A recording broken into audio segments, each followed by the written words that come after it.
c'est que M. Macron est un minus.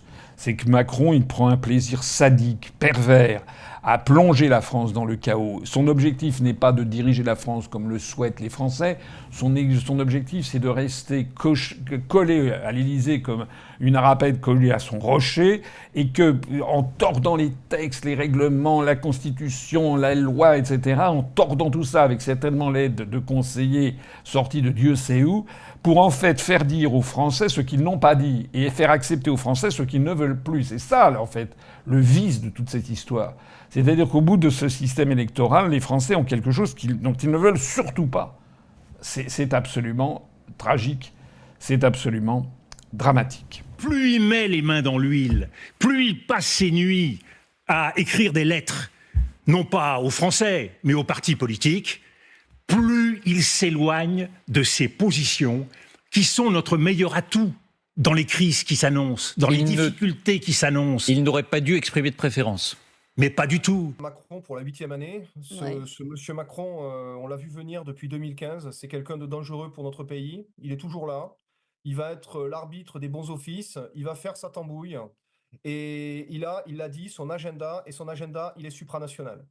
Si la France est bloquée, ne peut pas être gouvernée, eh bien, il y aura des tutelles, FMI, etc., Commission européenne, et il va pouvoir finalement bien s'en sortir, parce que le système, enfin la Ve République, permet justement au président de la République, en cas justement de cohabitation de ce type, une cohabitation bizarre d'ailleurs, parce que le bloc bourgeois est central, donc il va cohabiter avec lui-même quand même, globalement, permet justement de se dégager de la scène nationale pour investir la scène internationale. Donc finalement, ça lui laisse 3 ans pour faire ses manœuvres, à mon avis, anti-France. Donc je suis quand même très, très inquiet. À envoyer, c'est qu'on ne veut plus de M. Macron. On ne le veut plus. Il y a 75 à 80% des Français qui ne peuvent plus ne simplement que voir sa tête, entendre ses propos. Il y a 80% des Français qui ne le peuvent plus, ne le supportent plus. C'est ça le grand message qui a été envoyé par ces élections. Et en définitive, on arrive à quoi? On arrive que ce soir, on a comme président de la République Macron, toujours comme avant les élections, avant les 2 séries d'élections. Comme Premier ministre, on a M. Attal, qui certes est, paraît-il, démissionnaire, mais il est quand même maintenu pour gérer les affaires courantes. Personne ne sait d'ailleurs ce que signifie gérer les affaires courantes. Donc M. Attal, il est démissionnaire, mais il est quand même là. Voilà. Donc on ne sait pas, on est dans un truc à la Macron en même temps. On ne sait pas si on a un gouvernement ou si on n'en a pas. On ne sait pas si on a un Premier ministre ou si on n'en a plus. On ne sait pas si on a un ministre des Affaires étrangères, si on n'a plus, etc. Et puis, comme présidente de l'Assemblée nationale, on avait Mme Braun-Pivet, championne de la Macronie, et on retrouve Mme Braun-Pivet. C'est-à-dire que, et ça c'est absolument tragique pour la suite des événements, c'est-à-dire que le système français, la démocratie française est devenue désormais complètement dysfonctionnelle, ne marche absolument plus, de la faute de Macron, responsable numéro 1, mais de la faute par ailleurs de toute la petite camarilla qui rôde autour de Macron, de la faute de M. Wauquiez, de la faute de M. Mélenchon, de la faute de la gauche qui a bloqué le système de vote nominal majoritaire à 2 tours en voulant faire blocage au Rassemblement national, ce qui a eu pour effet d'amener des votes totalement contre nature. Des électeurs qui ne voulaient pas du RN ont voté pour la France insoumise, mais sans en vouloir le programme. Et donc on est dans une espèce de confusion générale des esprits, un chaos dont se délecte M. Macron à l'évidence. L'ennemi pour vous n'est pas Poutine, mais Emmanuel Macron. Absolument. Voilà l'ennemi. Celui qui détruit la France. Ce n'est pas une menace. Il est présent. Il agit selon un logiciel qui n'est pas le nôtre. Il piétine la Constitution. Il est l'ennemi du peuple français parce qu'il veut faire de la France ce que les Français ne veulent pas. Les scrutateurs ont procédé au dépouillement du premier tour de scrutin pour l'élection des vice-présidents. À l'issue du dépouillement, il est apparu que 10 enveloppes en trop avaient été déposées dans les urnes. Conformément à la position unanime des scrutateurs que j'ai consultés, nous allons devoir refaire le scrutin dans la mesure où les résultats aboutissaient à de trop faibles écarts. Je vous rappelle que pour ce scrutin, les délégations de vote sont interdites et que vous ne pouvez en aucun cas voter pour un collègue absent. Une fraude a été organisée dans l'organisation du scrutin dans notre Assemblée. Il faut bien que nous mesurions collectivement l'effet dévastateur pour nos principes républicains auxquels nous sommes tous attachés. Et je veux donc le dire avec beaucoup de colère et de rage même, Honte à ceux qui ont pratiqué cette fraude dans notre hémicycle. Honte à eux. Je vous en conjure, il faut que dans la plus grande des transparences, une enquête approfondie puisse être mise en œuvre pour comprendre ce qui s'est passé. Et j'ajoute aussi parce que pour que cette fraude ait pu être organisée, il a fallu l'intention maligne de ceux qui l'ont déclenchée. Mais il faut aussi que nous regardions la nature de nos modalités d'élection pour les améliorer considérablement et sortir d'une forme, allez, je ne veux pas qualifier ça d'amateurisme, mais d'à peu près qui n'est pas à la hauteur de la qualité de la démocratie française. On a constaté lors du premier scrutin qu'il y a eu du bourrage d'urne, il faut dire les choses. Ce qui me permet d'observer que depuis qu'Yaël Braun-Pivet préside cette Assemblée nationale, c'est constamment le chaos.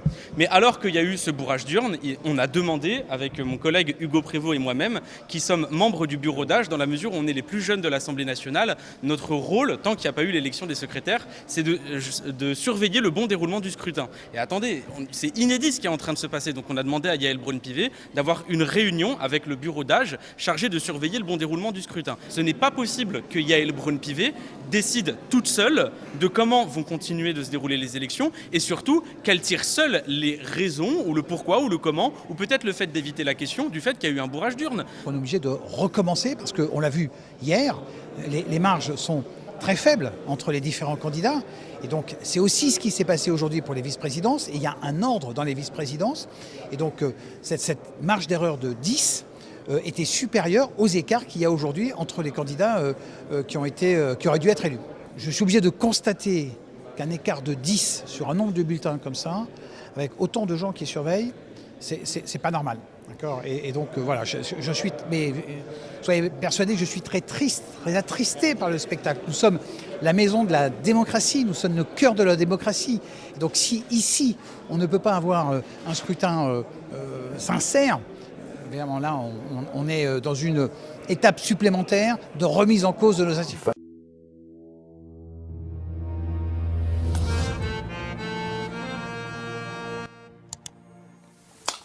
L'ennemi, il faut distinguer la menace qui est potentielle et l'ennemi qui est présent. Alors je ne vais pas y aller par quatre chemins. Nous avions alerté le gouvernement afin que le délitement de la France cesse. Depuis, qu'y a-t-il de nouveau? Rien. La situation a empiré. J'ai quelques ouvrages. La liste n'est pas exhaustive. Macron, le fossoyeur de la France. Macron, le grand liquidateur. La France vendue à la découpe. Les liquidateurs, l'homme qui n'aimait pas la France. Les traîtres, il y en a bien d'autres. Et puis, il y en a un que je n'ai pas, qui est la cerise pour le gâteau, Le traître et le néant, écrit par messieurs Davé et Lhomme, qui avaient eux-mêmes interviewé le précédent président de la République. Voilà l'ennemi. Celui qui détruit la France, ce n'est pas une menace, il est présent, il agit selon un logiciel qui n'est pas le nôtre, il piétine la Constitution, il est l'ennemi du peuple français parce qu'il veut faire de la France ce que les Français ne veulent pas qu'il fasse. On peut vous dire, on peut vous opposer, Général Coustou, foutaise, calomnie. Parmi les titres que j'ai cités, combien d'auteurs ont été traînés devant les tribunaux? À ma connaissance, aucun. Ce qui montre bien que ce qu'ils disent est avéré, sourcé, prouvé. Je ne suis pas écrivain, je ne suis pas journaliste d'investigation. Ça me suffit. L'ennemi pour vous n'est pas Poutine, mais Emmanuel Macron. Absolument. Je signe et je leur demande. C'est lui qui détruit la France. Qu'est-ce qui va en France aujourd'hui? L'armée est chargée de défendre le peuple français, la France et le peuple. Je suis président d'honneur de Place d'Armes, qui a pour raison sociale d'entretenir le lien entre l'armée et la nation. Qu'est-ce qui va bien en France aujourd'hui? Hormis peut-être encore un peu l'armée, qui est échantillonnaire, ce n'est pas moi qui le dis, est-ce que l'hôpital va bien? La santé, l'agriculture, l'industrie, que sais-je encore? Depuis 7 ans que M. Macron est au pouvoir, qu'a-t-il fait pour redresser la France? C'est lui qui l'a détruit. Il n'y a pas besoin de M. Poutine. Voilà, donc j'affirme que c'est lui le liquidateur, le destructeur de la France. C'est lui qui devrait partir s'il avait un peu d'honneur. Mais c'est un mot qui doit être absent de son vocabulaire. Pour son discours, pour revenir, Général Coustou, sur le discours d'Emmanuel Macron le 27 février, je crois, dans lequel il suggérait, il envisageait en tout cas l'envoi de troupes au sol en Ukraine, pour quelles raisons militaires, s'il en existe, vous allez sans doute me dire que oui, pour quelles raisons militaires cet engagement est-il une folie? Bien, d'abord, nous n'avons pas les moyens. C'est trop officiel. En guerre de haute intensité, l'armée française serait capable de tenir pendant 3 jours sur un front de 80 km. Oui, c'est ce que dit un rapport parlementaire. Ça, c'est clair. Nous n'avons pas les moyens. Alors, d'ailleurs, on voit bien toutes les difficultés que l'OTAN a à contenir cette avance russe. Nous qui devions la balayer d'un revers de main, nous avons toutes les peines du monde. Nous sommes incapables. En plus, n'oublions pas que la Russie détient une arme que nous ne possédons pas et que nous ne pouvons ni intercepter ni détruire. C'est la fameuse arme hypersonique. Il ne faut pas oublier qu'à une seule frappe, une seule bordée, disons, la Russie serait capable d'envoyer par le fond tous les porte-avions américains. Nous ne faisons pas le poids à l'heure actuelle face à la Russie. C'est pour ça que c'est folie, concrètement. En fait, c'est envoyer des troupes à la mort, directement. Absolument. Mais ceux qui les enverraient n'iraient pas en première ligne. C'est-à-dire le président, notre gouvernement et tous les godillots du Parlement, je pèse mes mots, ce ne sont pas eux qui vont aller en première ligne. Ils répondent à des intérêts qui ne sont pas les nôtres. Ils n'ont que faire du peuple français, qu'ils ne connaissent pas, qu'ils n'aiment pas. En fait, le sujet est très simple pour moi. Nous ne sommes pas dans le même logiciel. Je me permets de faire... je ne sais pas si la publicité est autorisée. On peut, on est sur un média libre. Je ne fais que recommander ce livre que je suis en train de lire, La mafia et la Maison Blanche, de Jean-François Guéroult. C'est absolument sidérant. Dans ce livre, il explique comment les présidents américains, depuis fort longtemps, et jusqu'au président Obama, je n'ai pas fini le livre, sont complètement tenus par la mafia. Et là, on comprend bien que tout ce qui se passe sur la planète en général et en France en particulier dépend de ce pouvoir occulte, c'est-à-dire l'oligarchie financière internationale et cette mafia dont le nom avait même été interdit aux États-Unis. Voilà. À partir du moment où on a compris ça, on comprend la guerre en Ukraine. Le peuple ukrainien, c'est la grande victime de cette guerre. Mais l'enjeu, et on le sait bien, c'est le bras de fer entre le dollar qui assied la puissance américaine et la Russie qui est la puissance montante. Et les BRICS. Exactement. C'est-à-dire qu'en gros, il y a 40 États sur la planète qui suivent les États-Unis, dont nous, qui sommes, peut-être un peu brutal, un quasi-protectorat américain. Il ne faut pas se voiler la face. Justement, on en reparlera dans quelques secondes. Bon. Et puis, par ailleurs, il y a 150 États qui piétinent et qui sont face à ce monde occidental qui ne se rend même pas compte qu'il est en train de perdre la main. Avec nous, en pole position. Macron comme MacMahon, la stratégie du chaos. Le 12 juin 2024 marque un tournant significatif.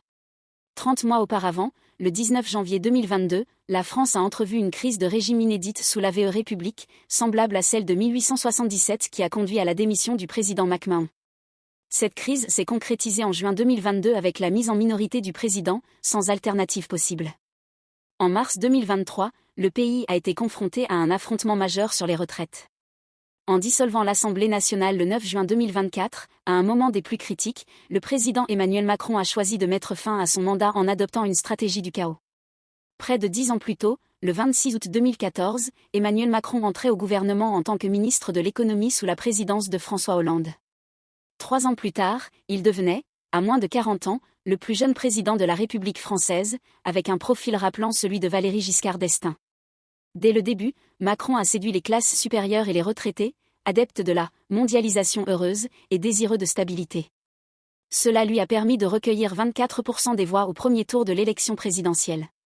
Son élection au second tour s'est finalement faite grâce au rejet massif de sa concurrente, Marine Le Pen, présidente du Rassemblement national, droite radicale. En 2022, le scénario se répète. Cependant, son bilan controversé, révolte des Gilets jaunes, etc., et le rejet de sa personne par une large fraction de l'électorat l'empêche d'obtenir une majorité absolue à l'Assemblée nationale. Hérodote.net avait anticipé cet échec dès janvier 2022. Les révisions constitutionnelles de 2000 et 2008, en instituant le quinquennat, les élections législatives dans la foulée des présidentielles et le non-cumul des mandats, ont dévoyé l'esprit de la Constitution de 1958. S'ensuit une présidence chaotique, marquée par des manifestations contre la réforme des retraites, l'explosion de la situation en Nouvelle-Calédonie, le saccage des services publics et des grands corps de l'État, une quasi-déclaration de guerre à la Russie et l'expulsion humiliante de la France de l'espace sahélien. Cette période turbulente aboutit à la fatidique soirée du dimanche 9 juin 2024, marquée par un rejet manifeste de la personne même du président. Sa liste subit une défaite cinglante, 15% des suffrages, tandis que la liste du Rassemblement national, conduite par Jordan Bardella, triomphe avec 32% des suffrages, dans une sorte de revanche sur le référendum, volé, du 29 mai 2005. Emmanuel Macron s'est défendu mollement d'avoir favorisé la progression du Rassemblement national, rejetant la faute sur le peuple français, notamment sur ce qu'il qualifiait de « ceux qui ne sont rien », discours du 29 juin 2017. À Berlin, le 26 mai 2024, il a déclaré « Ce n'est pas moi qui ai choisi un adversaire qui est l'extrême droite, ce sont les Français qui me l'ont donné ». La situation que traverse la France sous Macron offre plusieurs leçons de vie pertinentes, notamment en matière de leadership, de politique et de gestion des crises. Voici quelques leçons clés. 1. L'importance de l'écoute et de la connexion avec le peuple. Un leader doit être en phase avec les préoccupations et les attentes de la population. Le sentiment de déconnexion entre Macron et une large partie des Français a alimenté le rejet de sa personne et de ses politiques. Une écoute attentive et une communication empathique sont essentielles pour maintenir la confiance et le soutien du public. 2. La gestion des crises avec prudence. Face à une crise, les décisions impulsives ou basées sur des calculs politiques peuvent aggraver la situation. Dissoudre l'Assemblée nationale à un moment critique, comme le décrit le texte, peut être perçu comme une tentative de manipulation qui se retourne contre le leader. La prudence et la recherche de solutions constructives sont souvent plus bénéfiques. 3. L'acceptation des responsabilités. Un leader doit assumer la responsabilité de ses actions et de leurs conséquences, plutôt que de blâmer les autres. Rejeter la faute sur le peuple ou sur des adversaires politiques peut aggraver le mécontentement et l'aliénation. La transparence et l'honnêteté renforcent la crédibilité et le respect. 4. L'impact de la perception publique. L'image et la perception publique d'un leader jouent un rôle crucial dans son succès ou son échec. La manière dont un leader est perçu par le public influence ses chances de maintenir le pouvoir et de mettre en œuvre ses politiques. Gérer cette perception avec authenticité et intégrité est fondamental. 5. L'adaptabilité et la résilience. Les leaders doivent être capables de s'adapter aux circonstances changeantes et de faire preuve de résilience face aux défis. Les périodes de turbulence exigent des ajustements stratégiques et une capacité à rebondir après les échecs. 6. L'importance de la stabilité politique. La stabilité politique est essentielle pour le progrès et la prospérité d'un pays. Les actions qui créent un climat de chaos et d'incertitude peuvent nuire à la société dans son ensemble. Les leaders doivent s'efforcer de promouvoir la stabilité et la cohésion. En somme, la crise sous Macron nous rappelle que le leadership efficace repose sur l'écoute, la prudence, la responsabilité, la gestion de la perception publique et la capacité à s'adapter aux défis.